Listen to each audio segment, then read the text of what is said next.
Assalamualaikum warahmatullahi wabarakatuh. Halo teman-teman, saya Sofiana. Di sini saya akan menjelaskan sedikit tentang penulisan permintaan pesan-pesan rutin dan positif mata kuliah komunikasi bisnis. Next, di sini ada pesan rutin dan macam-macam pesan rutin. Baik, kita bahas satu persatu ya teman-teman. Yang pertama yaitu, apa sih yang dimaksud dengan pesan rutin? Pesan rutin adalah penyampaian pesan yang berkaitan dengan kegiatan bisnis sehari-hari yang bersifat rutin, penting, dan segera untuk disampaikan melalui pendekatan langsung. Pesan rutin umumnya pendek dan sederhana. Macam-macam pesan rutin yaitu ada memo, pesanan barang, rekomendasi, permintaan informasi, kredit, dan yang terakhir ada pengaduan. Next, di sini ada 3 keunggulan pendekatan langsung, yaitu yang pertama ada meningkatkan pemahaman secara komprehensif atau menyeluruh ketika pertama kali membaca suatu pesan. Yang kedua yaitu ada menekankan pada hasil suatu analisis yang telah dilakukan. Yang ketiga yaitu menghemat waktu bagi pembaca karena mereka dapat segera mengetahui apa yang dimaksud pesan tersebut dan juga dapat memutuskan segera pada bagian mana yang perlu memperoleh perhatian dan bagian mana yang tidak perlu perhatian sesama. Next, ada 2 kelemahan pendekatan langsung, yaitu yang pertama ada orang cenderung menyampaikan suatu pesan berdasarkan cara berpikirnya, dan yang kedua yaitu kesulitan untuk mengubah pola pikir yang cenderung to the point. Hal ini terkait dengan pola pikir pendidikan yang telah diajarkan sebelumnya. Dan di sini ada strategi permintaan pesan-pesan rutin. Di sini ada 4, yaitu yang pertama ide pokok dengan mengemukakan secara tegas apa yang diinginkan. Yang kedua yaitu ada ikuti penjelasan yang lebih rinci tentang bagaimana dan apa permintaan pesan-pesan rutin yang dikehendaki.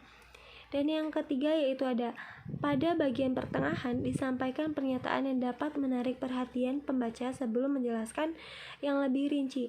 Disampaikan dalam penulisan pesan rutin seperti informasi produk, yaitu ada spesifikasi produk, bagaimana cara pembayaran produk, dan lain-lain.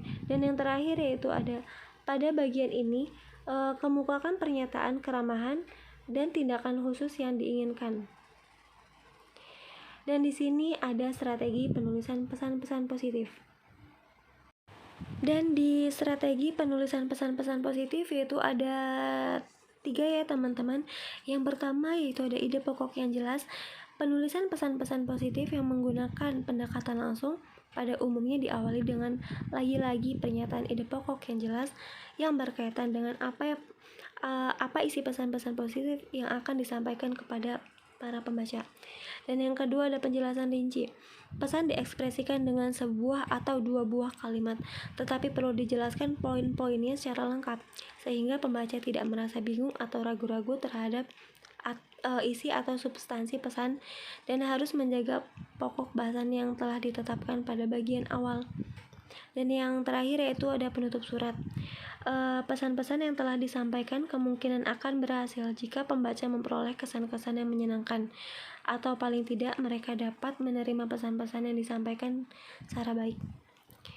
Next, ada pesan-pesan good news dan goodwill.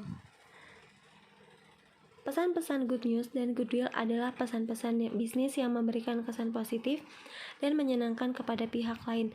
Melalui pesan-pesan good news dan goodwill, para pelaku bisnis dapat melakukan berbagai upaya untuk mengembangkan dan menjaga hubungan yang baik dengan para pelanggan, klien, karyawan atau pegawai, dan masyarakat publik pada umumnya.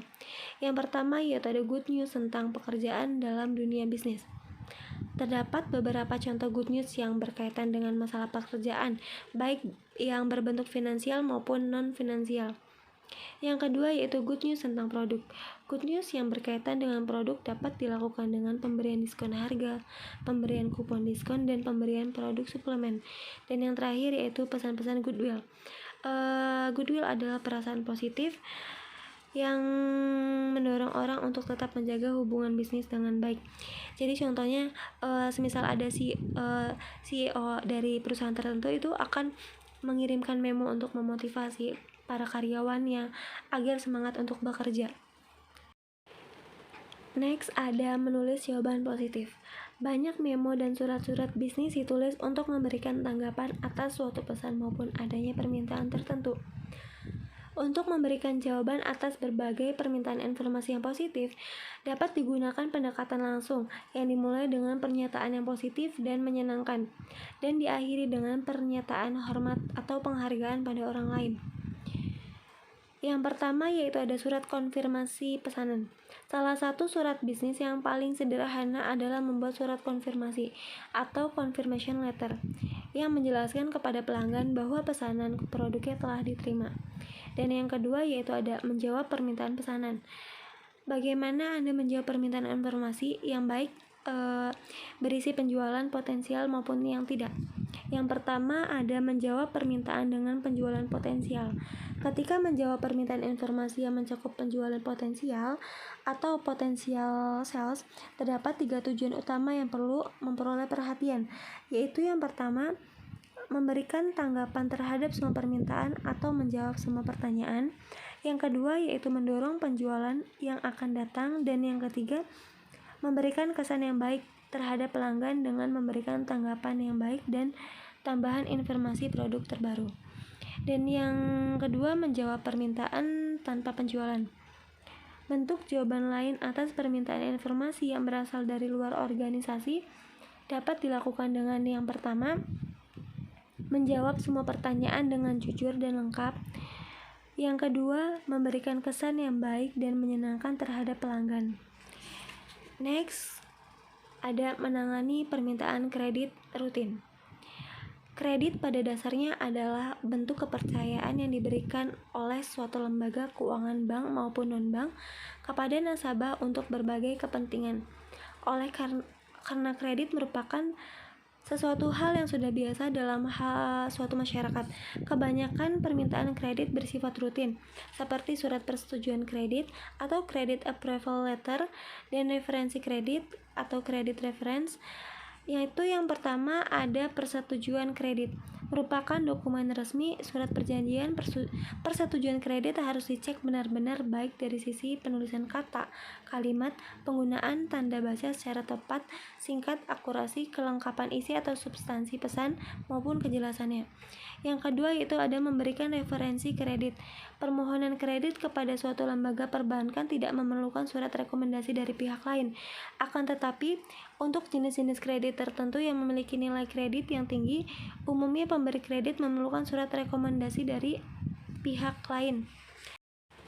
Baik, next yaitu ada 2 hal yang perlu diperhatikan dalam surat rekomendasi untuk memberikan referensi kredit, yaitu yang pertama, permohonan surat rekomendasi harus resmi atau disahkan, dan yang kedua, nyatakan dengan fakta yang ada, jangan dibuat-buat.